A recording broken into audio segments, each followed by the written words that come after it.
यशपाल शर्मा जी। राधे राधे महाराज जी। गुरुजी, भगवान के दर्शन का सबसे आसान उपाय क्या है? नाम जप। क्योंकि नाम जप से प्रेम प्रकट होता है और प्रेम से ही भगवान का मिलन होता है। मिले न रघुपति बिनु अनुरागा, बिना अनुराग क्यों नहीं मिलते हैं। भगवान सर्वत्र व्याप्त हैं, पर उनका अनुभव कैसे होता है? हरि व्यापक सर्वत्र समाना, प्रेम ते प्रगट होए में जाना। तो प्रेम कहाँ प्रकट होता है? बोले प्रेम मूल यह नाम है, प्रेमी रसिक जपत यह नाम, प्रेम मगन निज बन विश्राम। प्रेम का मूल क्या है? भगवान नाम। जितना नाम जप करोगे निरंतर, वो पाप का नाश करके भगवत प्रेम प्रकाशित कर देगा और प्रेम से भगवान का साक्षात्कार हो जाता है। तो नाम जप करो, नाम जप। नाम जप से भगवान साक्षात जैसे हम आपको देख रहे हैं ऐसे प्रकट हो जाएंगे। नाम जप करो, भगवान की लीला कथा सुनो, सब में भगवत भावना करो, तो आपका हृदय पवित्र होगा। और भगवान निर्मल मन जब हो जाता है तब दर्शन देते हैं। निर्मल मन जन सो मोहि पावा, मोहि कपट छल छिद्र न भावा। तो भगवान की लीला चरित्र गुणगान करने से, सुनने से, नाम जपने से हमारा मन पवित्र होता है और मन पवित्र भगवान को प्राप्त करा देता है। समझ में आ गया? राधा रानी का कृपा पात्र होना कठिन है क्या? क्यों? क्योंकि ऐसा लगता है कि वो हमसे बहुत ज्यादा दूर चली गई। नहीं, ऐसे तो भगवान वही राधा रानी वही भगवान है। तो भगवान कहाँ नजदीक दिखाई दे रहे हैं? अगर दूर देखोगे तो भगवान दूर दिखाई देंगे और नजदीक देखोगे तो सबसे नजदीक भगवान है, हृदय में भगवान है। बहिरंतश्च भूतानाम अचरम चरमेव च सूक्ष्मात् तद विज्ञेयम दूरस्थम चांदिके च तत्। वो बाहर भी है, भीतर भी है, समस्त चराचर भूतों के रूप में विराजमान है। वो दूर भी है, नजदीक भी है। जैसा मानो वैसा ही वो है। अगर मानते हो कि भगवान की कृपा प्राप्त होना बहुत कठिन है तो बहुत कठिन है। अगर मानते हो कि हम भगवान के बच्चे हैं, हम पर तो कृपा है, कृपा क्या प्राप्त करना है? कृपा है। कृपा ना होती तो मनुष्य जन्म न मिलता, कृपा ना होती तो वृंदावन न आते, कृपा ना होती तो साधु समागम न मिलता। हमारे ऊपर तो कृपा है और हृदय नाच पड़े और खूब नाम जप करे तो कृपा में डूब गया। अगर निगेटिव सोचो, अरे वो तो बहुत दुर्लभ है, तो भोग सुलभ है, भोगों में लग जाओ। हमें पॉजिटिव चिंतन बढ़ाना है, निगेटिव चिंतन नहीं। अरे भगवान की कृपा, भगवान की कृपा तो है बच्चा, बिना कृपा के बैठे हो क्या यहाँ? अब मोहि भा भरोसा हनुमंता, बिनु हरि कृपा मिले नहीं संता। तो जो संत समागम में बैठे हो, भगवान की कृपा है तभी तो बैठे हो। गुरुदेव, आजकल के माहौल में अपने कर्तव्यों का निर्वहन करते हुए क्या मोक्ष की प्राप्ति संभव है? हाँ, उसका उपाय है धर्मयुक्त कर्म होना चाहिए और कर्म भगवान को समर्पण करना चाहिए और निरंतर नाम जप का अभ्यास करना चाहिए। कर्म समर्पण और नामाभ्यास से वो भगवत प्राप्त हो जाएगा। गुरुदेव, मैं सुप्रीम कोर्ट में एडवोकेट हूँ, तो हमें दोनों पक्षों को देखना पड़ता है। अब देखो, ऐसी बात तुमने कही है कि इसमें हम संशय पैदा करते हैं, क्योंकि आप लोग जानते हैं कि हम जिसका साथ दे रहे हैं दोषी है। आपको पता, वो बताएगा, ना बताएगा तो रुपया बताएगा। जहां से ज्यादा रुपया मिलेगा तो रुपया बताएगा ना। अब अगर दोषी को आप बचाते हैं और अर्थ लेते हैं तो मोक्ष कैसे हो सकता है? संशय इसीलिए हमने प्रकट किया, इसीलिए पहले कहा धर्मयुक्त कर्म। अगर पता है दोषी है तो हम तुम्हारा केस ही नहीं लेंगे। जैसे कानून के मुताबिक अगर कोई अपराधी भी है, इवन जैसे आतंकवादी भी हमारे यहाँ आए, उनको भी हम बचाव के लिए वकील देते हैं। तो वो वहाँ कर्तव्य आता है उसका कि अगर उसको दिया गया है कि उसका बचाव करना है। जो देखो, सरकारी बचाव पक्ष देना और धन से बचाव पक्ष देना, इनमें दो में भेद हो जाता है। यदि आप सरकारी वकील हो और सरकारी वकील के अनुसार आपको बचाव पक्ष दिया गया है, तो फिर आपका कर्तव्य बनता है कि आपको जितनी वकालत है वो पूरी लगाकर उसको बचाने की कोशिश। लेकिन अर्थ के विषय में तो हम सावधान हो सकते हैं कि एक आदमी गलत का आचरण करके आपको 50 लाख देता है और एक 5 लाख भी नहीं दे सकता है। हमारे वकालत की सार्थकता होगी कि हम एक निर्दोष आदमी को बचा सके। कुछ होते हैं जिनका पेशा होता है, जिनका कार्य ही होता है मुजरिम कोटि का, ऐसे लोगों का साथ नहीं देना चाहिए और धर्म से चलना चाहिए, तो भगवान कृपा करेंगे। नहीं तो बहुत मतलब धर्म का सूक्ष्म स्वरूप है, अपराध बनने में देर नहीं लगती ना। अच्छा, ये वकालत ऐसा खेल है कि इस खेल में मतलब समझ पाना बड़ा कठिन होता है। कोई अपने को वकील से दोषी नहीं कहता कि मैं दोषी हूं, अब वो क्या करे, अब वो उसका पक्ष अगर लेगा और कहीं निर्दोष को, तो धर्म बड़ा सूक्ष्म विषय है, फिर वो अपने को घातक हो जाएगा। वो रुपया, वो संग, वो वकालत, वो अपनी मानसिकता को, अपने परिवार को दुख देने वाली बन जाएगी। तो हम ये प्रार्थना करेंगे जहाँ तक हो सके तो बचने की कोशिश करें ऐसे धन से, ऐसे लोगों के पक्ष से जो हमारी बुद्धि को विकृत कर दे, जो हमें आगे चलकर अशांति प्रदान करें। हम धर्मयुक्त कोशिश करें। है तो बड़ा मतलब विचित्र इसमें कि हम किससे पूछे कि तुम सही हो कि गलत हो। हर आदमी अपने को सही ही साबित करता है, तभी वो वकील को अपने पक्ष में ले पाएगा। कोई बताता नहीं करते। हाँ, तो इसलिए भगवान का आश्रय लो, भगवान से प्रार्थना करो कि आपको सही मार्ग दिखाते चले। अनुराग सिंह जी प्रयागराज से। राधे राधे प्रभु जी। राधे राधे महाराज जी। महाराज जी, मेरा प्रश्न है कि जब हम किसी नए कार्य को शुरू करते हैं, जैसे कोई भी नया कार्य, पढ़ना हो, नाम जपना हो या अन्य कोई, तो शुरुआत में बहुत उत्साह और उमंग जोश रहता है, हम ये कर लेंगे कि और सफलता पा लेंगे, परंतु समय के साथ धीरे धीरे उसमें शिथिलता आने लग जाती है। उमंग, उत्साह धीरे धीरे बढ़ने के बजाय कम क्यों होने लग जाता है? हमारे पूर्व के जो अशुद्ध आचरण है वो हमारी उत्साह को क्षीण करते रहते हैं, और जो पवित्र आचरण है वो उत्साह को बढ़ाते हैं। तो हमें चाहिए भगवान नाम जप और बढ़ावें, जिससे हमारे पूर्व के अशुद्ध आचरण, जो अशुभ आचरण है, उनकी जो अधीनता है वही हमको असफलता की तरफ ले जाती है। तो ये असफल करने वाले अशुभ आचरणों की जो हम अधीनता स्वीकार किए हुए हैं, इससे जब तक मुक्त नहीं होंगे तब तक हमें सहज आनंद की प्राप्ति नहीं होगी, उत्साह हमारा प्रतिक्षण वर्धमान नहीं रहेगा। तो हमें खूब नाम जप करना चाहिए। आधा घंटा नाम कीर्तन का अभ्यास करो, बैठकर भगवान के मंदिर में या एकांत में नाम कीर्तन करो। नाम कीर्तन से पाप बहुत जल्दी नष्ट होते हैं। नाम संकीर्तनम यस्य सर्वपाप प्रणाशनम, सब प्रकार के अशुभों का नाश नाम संकीर्तन से हो जाता है। और कुछ स्तोत्रों का पाठ करो, जैसे गजेंद्र मोक्ष स्तोत्र है, राम रक्षा स्तोत्र है। इन स्तोत्रों के पाठ से हमारे अशुभों का नाश होता है। तो ले लो, गीता प्रेस से मिल जाते, छोटे छोटे बहुत से स्तोत्र हैं और बड़े महिमाशाली हैं। नारायण कवच है, इनके पाठ करने से बहुत जल्दी लाभ प्राप्त होता है। और थोड़ा संयम से रहो, ब्रह्मचर्य से रहो, पवित्र आचरण करो, तो अभी उत्साह आ जाए। उत्साह जो नष्ट हो जाता है वो अशुभ आचरणों से होता है, और शुभ आचरणों से उत्साह बढ़ता है।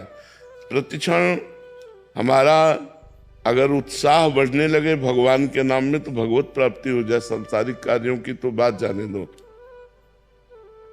भाव हमारा अपवित्र हो चुका है, इसीलिए निगेटिव विचार हमें निरुत्साहित कर देते हैं। किसी भी मार्ग में हम चलें वो हमें, और कार्य सफलता उत्साह से होती है। उत्साह संपन्न मदीर्घ सूत्रम क्रिया विधिज्ञम व्यसने सुशक्तम सूरम कृतज्ञम दृढ़ सौहृदंच लक्ष्मी स्वयं याति निवास है। तो उसके घर में स्वयं लक्ष्मी आ जाती है जो उत्साह संपन्न, हर कार्य के लिए उत्साह संपन्न हो। मदीर्घ सूत्रम, कल करना है तो आज अभी इसी क्षण करना है। क्रिया विधिज्ञम, क्रिया के विधान को जानने वाला हो। जो उत्साह संपन्न मदीर्घ सूत्रम क्रिया विधिज्ञम व्यसने स्वशक्तम, अपने व्यापार में, अपने कार्य में, अपने अनुष्ठान में आसक्त चित्त वाला होना चाहिए। व्यसने स्वशक्तम, अगर हमारा उत्साह ही क्षीण हो गया तो फिर हम कार्य कैसे आगे बढ़ा पाएंगे। सूरम, बलवान होना चाहिए। कृतज्ञम, उपकार करने वाले का कृतज्ञ होना चाहिए। दृढ़ सौहृदंच, सबसे हृदय से प्यार करना चाहिए, छल कपट नहीं करना चाहिए। तो कहते हैं लक्ष्मी मैया स्वयं उसके घर में पहुंच जाती है, अर्थात वो श्री संपन्न हो जाता है। उत्साह संपन्न मदीर्घ सूत्रम क्रिया विधिज्ञम व्यसने सुशक्तम सूरम कृतज्ञम दृढ़ सौहृदंच लक्ष्मी स्वयं याति निवास है। तो हम नाम जप करें, नाम कीर्तन करें और गंदे आचरणों से बचें, गंदे दृश्यों से बचें, गंदे लोगों के विचारों से बचें। महंत विराट गिरी जी, जूनागढ़। राधे राधे। राधे राधे महाराज जी। महाराज जी, मुझ अधम पर आपकी बहुत कृपा हुई है, आप ऐसे ही अपनी कृपा दृष्टि बनाए रखिए। आपसे गुरुवर मेरी सामर्थ्य तो नहीं है प्रश्न करने की, पर फिर भी अज्ञानी हूँ, आप ज्ञान का प्रकाश दें। महाराज जी, क्या पंचाक्षरी मंत्र को किसी गुरु द्वारा प्रदान किया गया हो अगर, तो जप करने हेतु उसमें कोई निषेध तो नहीं है? जैसे किसी मतलब अनुष्ठान से नहीं दिया, बट एक संत वेशधारी ने बोल दिया जाओ पंचाक्षरी ये मंत्र है, इसको जप करो, तो गुरु ही हो गए। अच्छा, उसको वाचिक जप में कर सकते हैं? नहीं, मंत्र कभी वाचिक जप नहीं हो, उपांश या मानसिक दो ही होते। मैंने सुना आपके श्रीमुख से, हाँ। पर काफी जगह फैले और बहुत ऐसा लोगों को पता नहीं रहता। जैसे हम आजकल मर्जी स्पीकर आदि में भी पंचाक्षरी मंत्र या जोर-जोर ये से सब अमंगलकारी है, कीर्तन कर रहे हैं। ये सब अमंगलकारी है। जैसे द्वादशाक्षर मंत्र है, पंचाक्षरी मंत्र है, इनका जो कीर्तन करवाया जाता है अमंगलकारी है, कीर्तन नहीं है। कीर्तन है महामंत्र का करो, श्री राम जय जय राम, इसका कीर्तन करो, और भगवान नाम है, भगवान नामों का कीर्तन करो, मंत्रों का कीर्तन नहीं। महामंत्र का कीर्तन होता है, नामों का कीर्तन होता है, मंत्रों का कीर्तन। ये कलयुग का प्रभाव है कि बुद्धि को ऐसा मलिन किए हैं कि पंचाक्षरी मंत्रों का कीर्तन करवाया जाता है। द्वादशाक्षर मंत्रों ये कहाँ लिखा हुआ है? ये सब मनमानी आचरण है। जल्दी कल्याण हो जाएगा। कल्याण नहीं होगा, अमंगल हो जाएगा।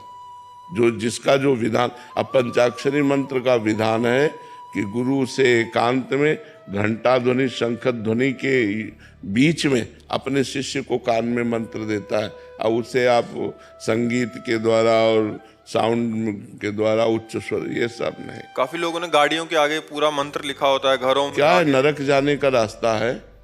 नरक जाने का मंत्र का अपमान कर रहे हो।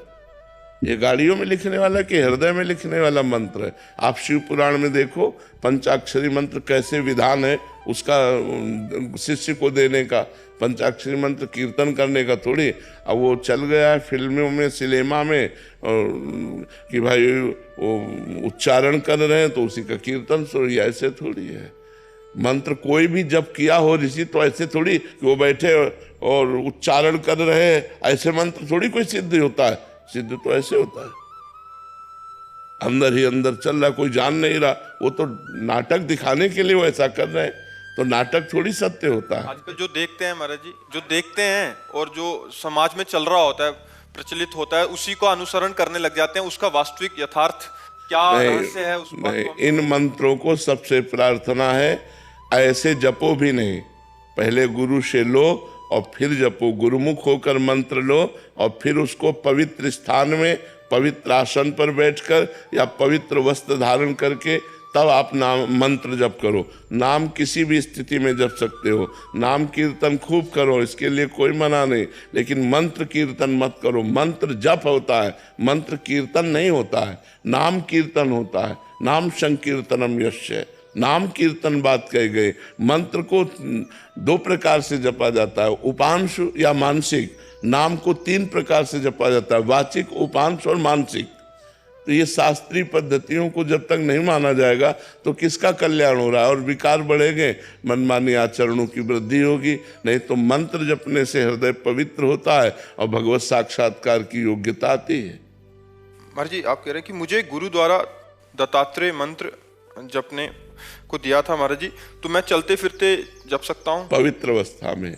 यदि साधु तो पवित्र ही रहता है, लघु शंका आदि में जल का प्रयोग करना, फिर हाथ पर प्रक्षालन करके आचमन करना और फिर मंत्र जपो, पवित्र। वाचिक जपने के लिए बोला गया। वाचिक नहीं, गलत है, गलत उपदेश है, गलत उपदेश। वाचिक मंत्र नहीं जपा जाता है। सब रूपों में इसीलिए गुरु बैठे हुए हैं। अखंड मंडलाकारम व्याप्तम येन चराचरम तत्पदम दर्शितम तस्मै श्री गुरुवे नमः। अखंड मंडलाकारम व्याप्तम, तो जो गुरुदेव के वाक्य है मंत्र उनका पकड़ो, और लेकिन उपांश और मानसिक जब आ जाती है बात हमारी समझो, तस्मात् शास्त्रम प्रमाणम ते कार्याकार्यो व्यवस्थित हो, शास्त्र के अनुसार कार्य करना चाहिए, मनमानी आचरण नहीं करना चाहिए। सुगम सिंह जी, कानपुर देहात। राधे राधे महाराज जी। महाराज जी, अनन्य भक्ति के कारण अर्जुन जी को भगवान जी का विश्व रूप का दर्शन हुआ। महाराज जी, अलग अलग प्रसंगों में कह रहे कि आपको देखा गया है कि भगवत दुर्गा जी और भगवान शिव जी की भी भक्ति करते हुए देखा गया, किंतु उनकी अनन्य भक्ति खंडित नहीं हुई। महाराज जी, वो स्वयं अपना अनन्य भक्त स्वीकार किया प्रभु ने। अनन्यता का तात्पर्य महाराज जी क्या है? एक के सिवा दूसरा ना अनुभव में आना। जैसे मीरा जी अनन्य, मेरे तो गिरधर गोपाल दूसरो न कोई। जैसे गोस्वामी तुलसीदास जी कह रहे हैं, एक भरोसो एक बल, एक आस विश्वास, एक राम घन श्याम हित, चातक तुलसीदास।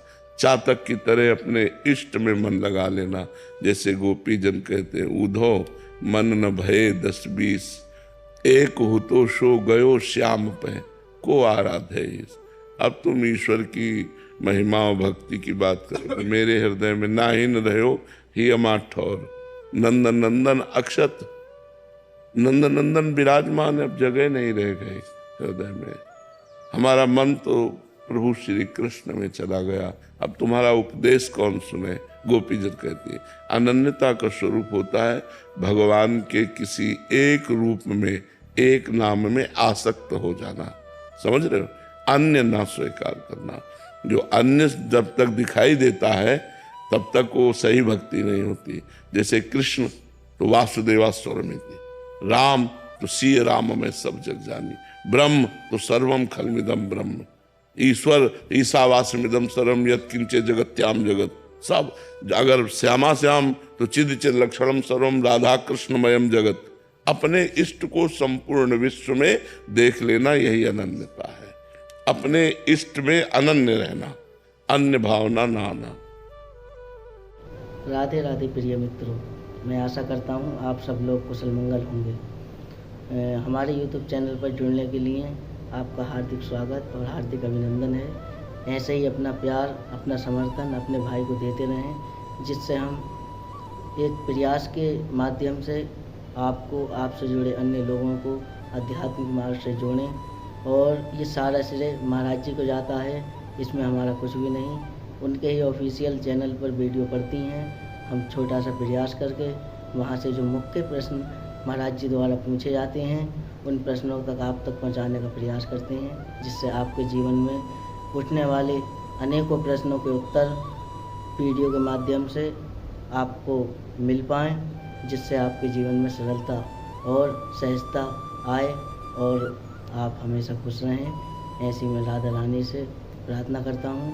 हमारे चैनल को ज़्यादा से ज़्यादा शेयर करें, लाइक करें, जिससे अन्य लोग भी जो है महाराज जी के स्वर्णिम वचनों से प्रभावित होकर अपने जीवन को भक्ति मार्ग से जोड़ें, अध्यात्म मार्ग से जोड़ें। राधे कृष्ण, जय श्री राधे कृष्ण।